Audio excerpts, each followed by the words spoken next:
Bonjour, c'est Ursule encore. On est le 27 janvier 2024. Alors, je viens sur la trompette aujourd'hui encore et je viens proclamer le retour de notre Seigneur Jésus-Christ. Amen, alléluia, sont tous bénis, sont remplis de sa joie. Amen. Alors, la pierre crie, le bois lui répond. Amen. La pierre crie et le bois lui répond. On voit cela dans Habakkuk 2, le verset 11. Alors, je commence à lire au verset 9.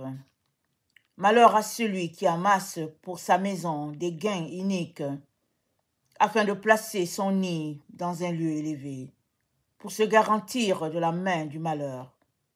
C'est l'opprobre de ta maison que tu as résolu, en détruisant des peuples nombreux, et c'est contre toi-même que tu as péché. Car la pierre crie au milieu de la muraille, et le bois qui lie la charpente lui répond. Malheur à celui qui bâtit une ville avec le sang, qui fonde une ville avec l'iniquité. Voici, quand l'Éternel des armées l'a résolu, les peuples travaillent pour le feu, les nations se fatiguent en vain, car la terre sera remplie de la connaissance de la gloire de l'Éternel, comme le fond de la mer, par les eaux qui le couvrent. Amen. La terre sera remplie de la connaissance de la gloire de l'Éternel, comme le fond de la mer, par les eaux qui le couvrent. Voilà le temps dans lequel nous sommes. Amen. Alors que les nations, au fait, avancent dans leurs projets qui ne portent pas le cachet de Dieu, et que les êtres remplis de ténèbres avancent avec leurs projets sans lumière, le Seigneur est en train de bâtir et il dit qu'on est dans le temps où la terre sera remplie de la connaissance et la gloire de Dieu. Alors, dans ce temps où nous sommes, il n'y a que notre Dieu qui peut nous communiquer cette vérité-là. Il n'y a que lui qui peut nous donner la révélation du moment, du temps du moment. Il n'y a que Dieu qui le donne. Et il nous donne cela en nous disant que la pierre crie. Et qui est la pierre? C'est notre Seigneur Jésus. Notre Seigneur Jésus, c'est la pierre angulaire rejetée, celui qui crie. Amen. Il crie au milieu de la muraille parce que on est dans le temps où on doit bâtir la maison de Dieu. Alors notre Seigneur crie et qui lui répond, c'est encore le bois. Le bois, c'est encore notre Seigneur Jésus. Le bois lui répond parce que le bois fait partie intégrante de la construction et pour que tu puisses connaître le temps dans lequel nous nous trouvons, il est très important que tu puisses te lier, n'est-ce pas, à ce bois-là, à cette pierre-là, et ainsi, tu pourras savoir qu'est-ce que Dieu est en train de faire. Et c'est dit que le bois qui lie la charpente lui répond. Dieu lie le tout, n'est-ce pas, en un seul morceau, afin d'avoir un seul peuple, une seule maison, une seule famille. On peut regarder ça dans Exode. Allons-y dans Exode 25. Exode 26, je m'excuse. Et le verset 18. Tu feras 20 planches sur le tabernacle du côté du midi. Tu mettras 40 bases d'argent sous les 20 planches, 2 bases sous chaque planche pour ces 2 tenons. Tu feras 20 planches pour le second côté du tabernacle, le côté du nord. Et leurs 40 bases d'argent, 2 bases sous chaque planche. Tu feras 6 planches pour le fond du tabernacle du côté de l'Occident. Tu feras 2 planches pour les angles du tabernacle, dans le fond. Elles seront doubles depuis le bas et bien liées à leur sommet par un anneau il en sera de même pour toutes les deux placées aux deux angles. Amen, je vais m'arrêter là. Donc, les consignes sont là. Tu feras 2 planches pour les angles du tabernacle dans le fond. Et plus loin, c'est dit, elles seront bien liées à leur sommet par un angle. Amen. Et dans la construction décrite par le Père, il n'y a que lui qui sait exactement où placer les choses, de telle sorte qu'il a dit à Moïse, regarde cela, fais cela exactement comme le modèle que je t'ai montré. Parce que notre Seigneur, c'est lui qui est encore la pierre de l'angle, de telle sorte que quand on place l'équerre à cet endroit, tout est droit, c'est encore lui, le bois, qui lie la charpente, afin que le tout soit uni, de telle sorte qu'il y ait un seul peuple, une seule maison, un seul esprit, un seul Dieu, au-dessus de toute sa création. Nous pouvons voir ça dans Éphésiens 2. Dans Éphésiens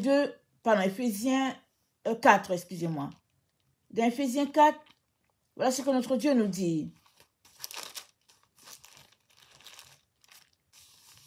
Je vous exhorte donc, moi, le prisonnier dans le Seigneur, à marcher d'une manière digne de la vocation qui vous a été adressée, en toute humilité et douceur, avec patience, vous supportant les uns les autres, vous efforçant de conserver l'unité de l'esprit par le lien de la paix.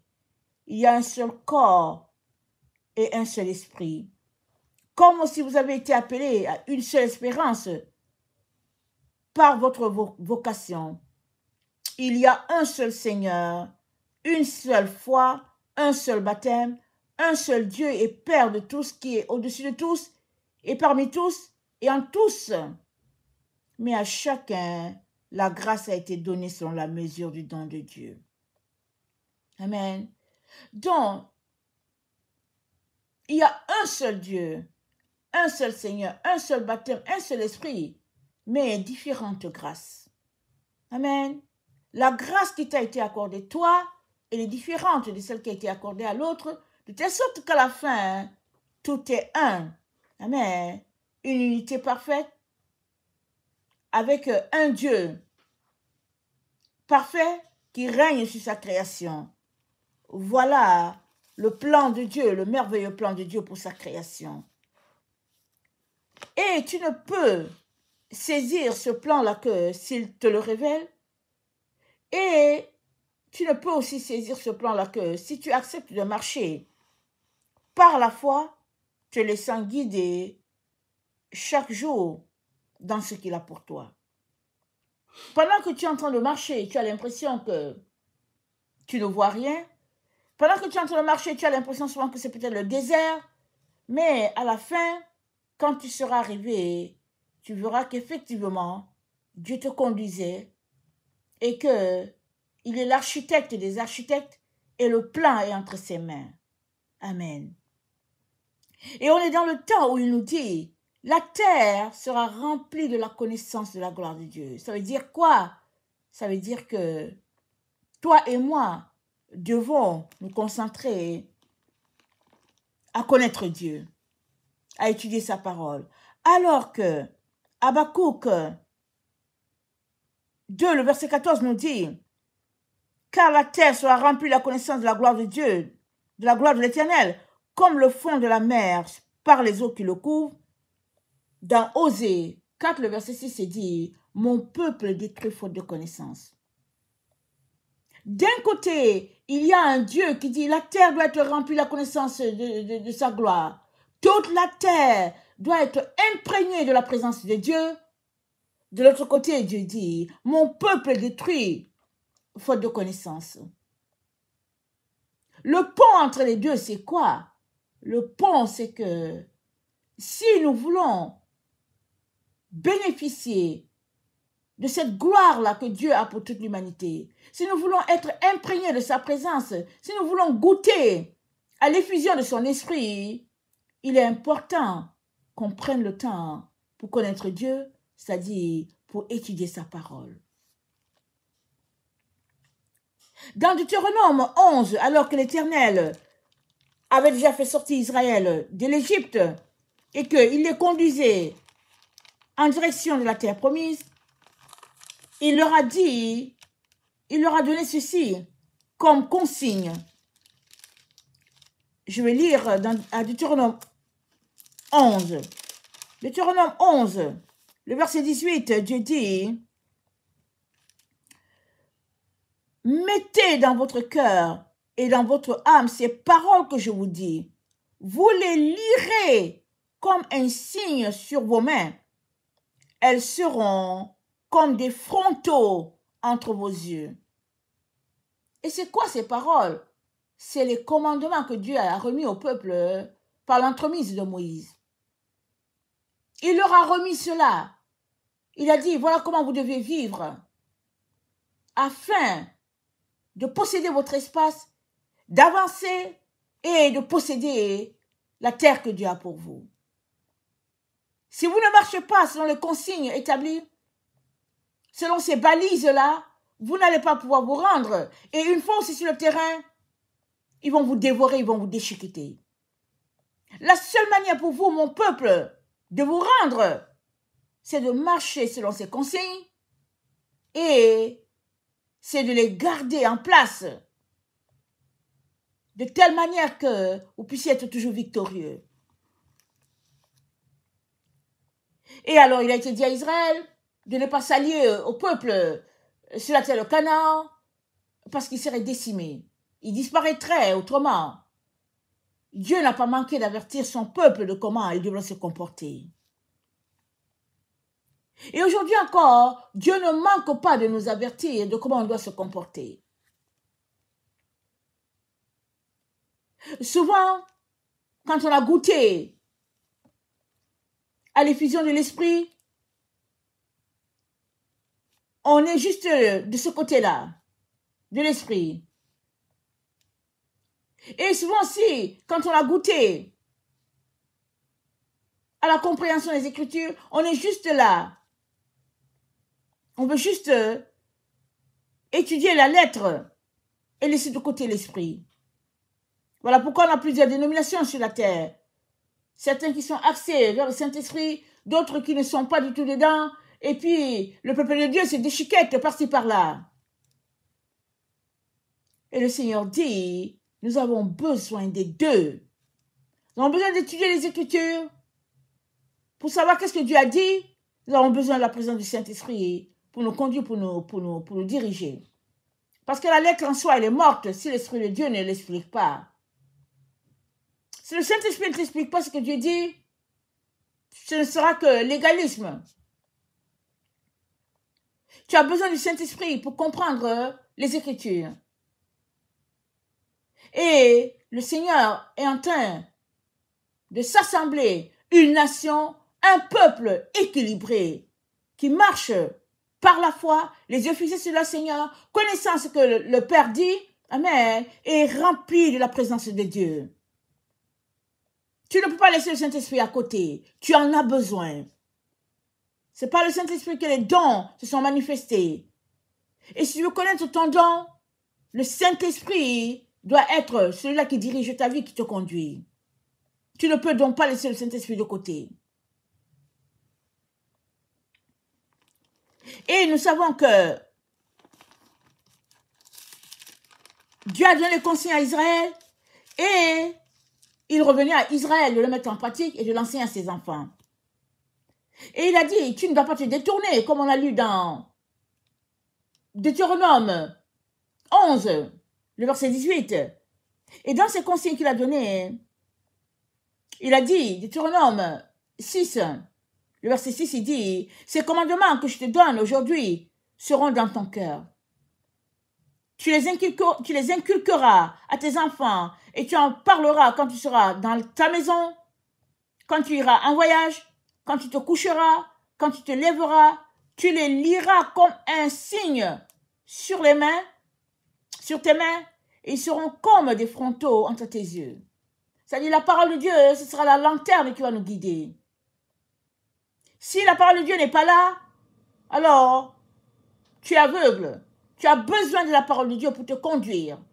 Voilà pourquoi il parle comme des frontaux entre les yeux. Il dit, tu les écriras sur les poteaux de ta maison, sur tes portes. Amen. C'est-à-dire tu les écriras partout sur toi, parce que ta maison c'est toi-même. Tu es le temple du Saint-Esprit.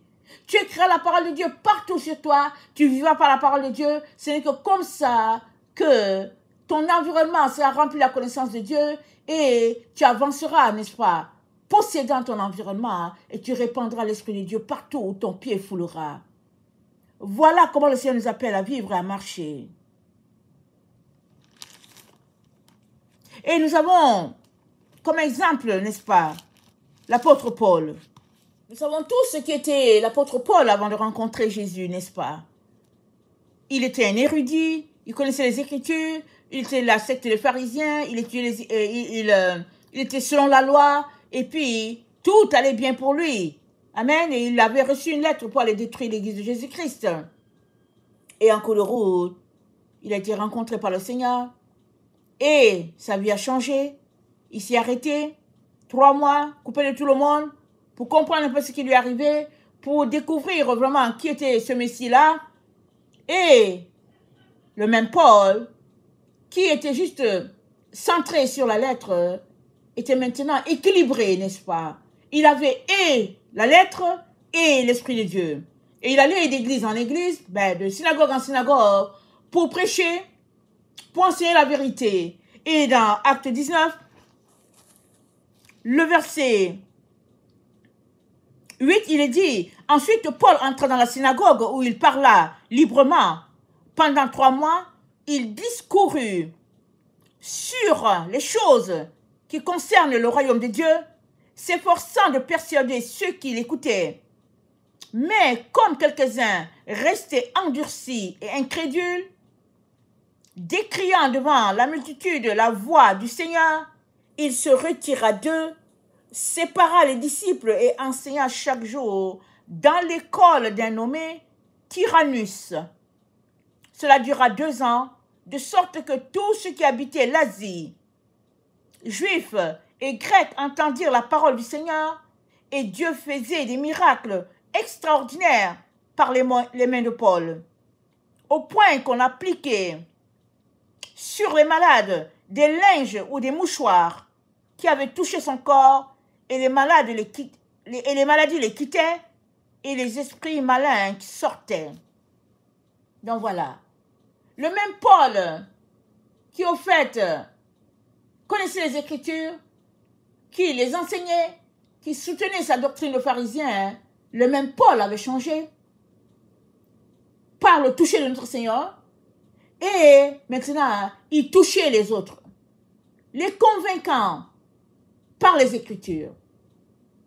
Et des miracles se passaient. La gloire de Dieu se manifestait. C'est ça la vie de tout enfant de Dieu. C'est ça cet équilibre à laquelle le Seigneur veut nous amener tous. De telle sorte que, c'est dit, la loi sera inscrite dans leur cœur. Nul n'enseignera l'autre, mais le Saint-Esprit en eux les enseignera. Parce que tous seront remplis de la connaissance de la gloire de Dieu. Voilà l'endroit où Dieu veut t'amener. Voilà ce qu'il a pour chacun de ses enfants. Et ce sera une attitude qui va nous conduire jusqu'à dans l'éternité. De telle sorte que nul n'aura besoin de dire quoi que ce soit, on connaîtra. La Bible nous dit dans 1 Corinthiens, je pense 14, 10 ans, vient ce temps-là où tous connaîtront. L'un n'aura plus besoin d'enseigner l'autre. C'est 1 Corinthiens 13, excusez-moi. Tous connaîtront parce que l'Esprit de Dieu en l'un sera le même Esprit de Dieu en l'autre, de telle sorte que la connaissance de Dieu sera partout sur la terre, même dans la création. Toute la création, la végétation, les animaux, ce sera ça, le cachet de Dieu sur la terre. la gloire de Dieu manifeste et étanche. Voilà ce que Dieu veut faire en ce temps où nous sommes. Voilà l'endroit où il veut nous conduire. Il reste une chose. Es-tu prêt à cette autre étape dans ta vie? Es-tu prêt? Le Seigneur ne va pas te forcer, mais il a besoin de ta volonté pour faire ce travail-là en toi. Oui, il y a les individus mal intentionnés avec leurs projets. Et c'est dit quoi? Les hommes mauvais continueront d'avancer dans leurs projets. Mais celui-là qui aura porté le regard vers la loi parfaite de Dieu, celui-là sera accompli dans sa tâche. Parce que Jésus-Christ lui-même marchera avec lui. L'Esprit de Dieu étant l'autre consolateur qui nous donne d'avoir cette communion-là étroite avec le Père et le Fils.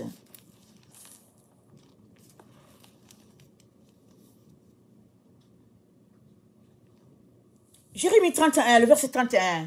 Voici les jours viennent, dit l'Éternel, où je ferai avec la maison d'Israël et la maison de Juda une alliance nouvelle.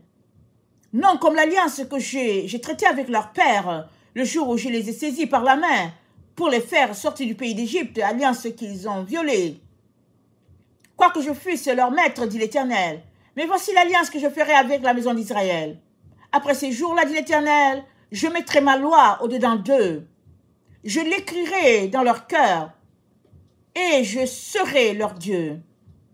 Et ils seront mon peuple, celui-ci n'enseignera plus son prochain, ni celui-là son frère en disant, connaissez l'Éternel, car tous me connaîtront.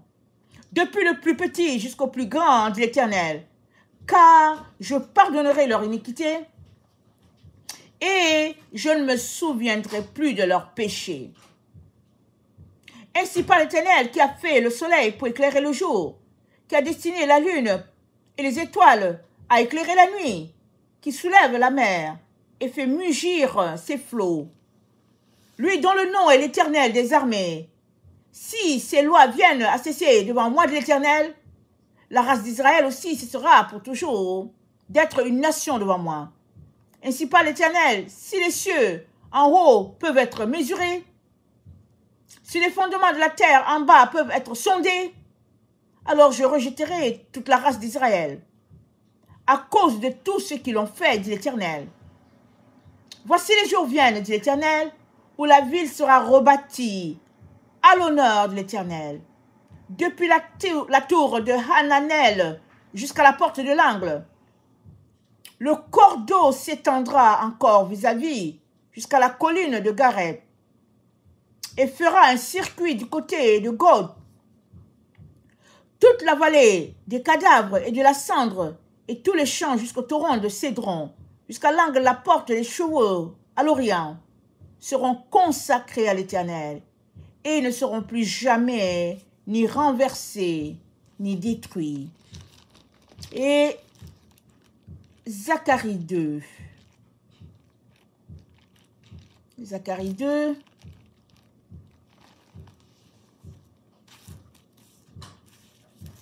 Je levai les yeux et je regardais. Voici, il y avait un homme tenant dans sa main un cordeau pour mesurer. J'ai dit, où vas-tu? Il me dit, je vais mesurer Jérusalem pour voir de quelle largeur et de quelle longueur elle doit être. Et voici, l'ange qui parlait avec moi s'avança. Et un autre ange vint à sa rencontre et lui dit, cours, parle à ce jeune homme et dis, Jérusalem sera une ville ouverte à cause de la multitude d'hommes et des bêtes qui seront au milieu d'elle.